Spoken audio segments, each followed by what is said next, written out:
Hi, I'm Jeremiah Lee, and I've been a fan of micropayments for a long time. I tried to create a micro-tipping service using then new APIs from PayPal way back in 2010. Despite working with their developer advocates, PayPal abruptly shut me down. I moved on to other ideas, but I always felt that that one was special. When I learned of Flatter, I immediately signed up. Same with Brave, but I just couldn't abandon Firefox. There is a lot of prior art in this space, but web monetization is different. The web has been powerful because it has been outside the control of any single company. We can't break an oligopoly of online advertising networks with a monopoly on micropayments. And that brings me to the first thing I think web monetization needs to win: more providers. Coil, I am so grateful for you, but you can't carry this vision on your own. We need more web monetization providers. The European Union is desperate to counter the American companies who control the internet. They want to fund creators. They want to break surveillance capitalism. They need to get on board with web monetization. But to do that, they need web monetization providers in their currency and in their language. Today, Coil only accepts US dollars, and its service is only in American English. Derek Silvers gave this fantastic TED Talk called The First Follower. When you're the only one doing something, you're not leading anyone.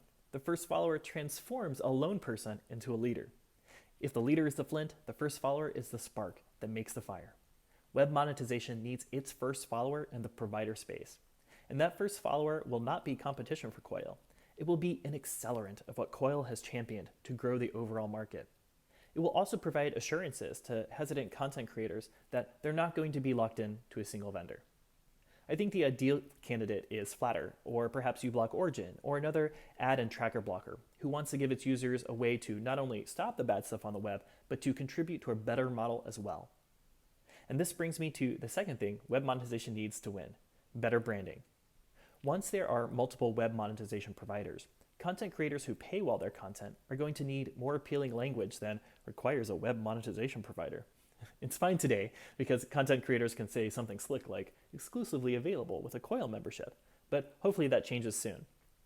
So instead of telling people that they need a web monetization provider subscription, I propose that we call it the Web Multipass. It's a pass to access content from all over the web, available for purchase from Coil and other fine retailers. The emphasis is on the capability, not the provider of the capability. The third and final thing I think I can squeeze into a lightning talk about what we need to win is an outreach effort to get existing content creators with high brand affinity to adopt and promote web monetization, or the Web Multipass, as a way to support them. The three biggest that come to mind are NPR, PBS, and Wikipedia. These three nonprofits are well-known and respected content providers. They also raise most of their funds from their audiences already. Their audiences want to support them. So getting those audiences to get a subscription will not only help those major creators, but it will also help lesser known creators.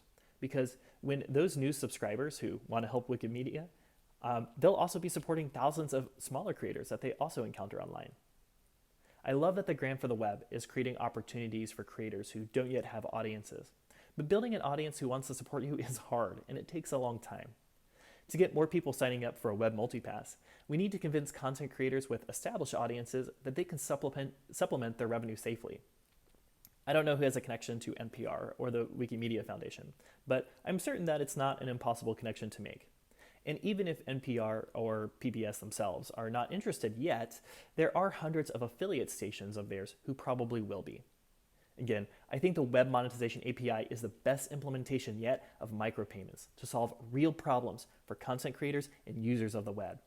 It hasn't seen the adoption that I hoped it would see in 2020, but I think a few strategic steps will help it break out.